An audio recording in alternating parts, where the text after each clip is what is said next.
Closing market comments for Tuesday, August the 18th. Grains were all lower today on a turnaround Tuesday action that we saw today. A little lacking in news. The crop progress reports last night had corn down 2%. Trade was expecting 3%, and beans down 2%.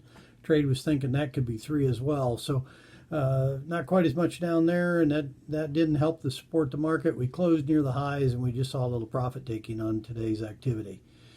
Pro Farmer last night came out at South Dakota at 179.2 on corn compared to a year ago at 154.1, and pod count on beans at 1,250 compared to 832.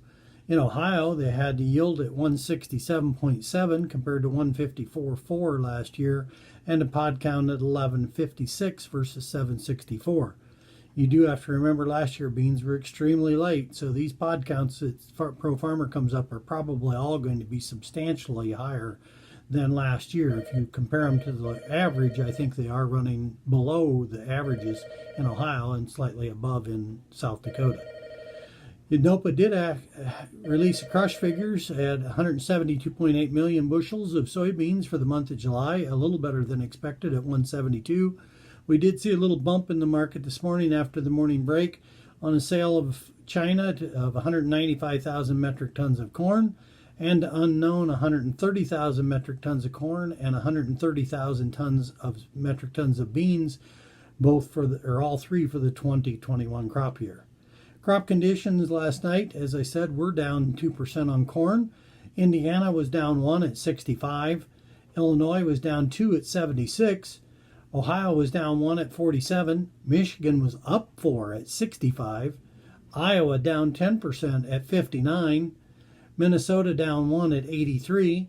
Nebraska down 5 at 73. South Dakota down 3 at 80. And North Dakota at 67 down 5%. Wisconsin was up 3% at 84. On the soybean side, the crop conditions were also down 2% for the week at 72. In Indiana, we were unchanged at 67. Illinois was down 2 at 76. Ohio down 2 at 54. Michigan unchanged at 73. Wisconsin up 2% at 85. Iowa down 8% at 62.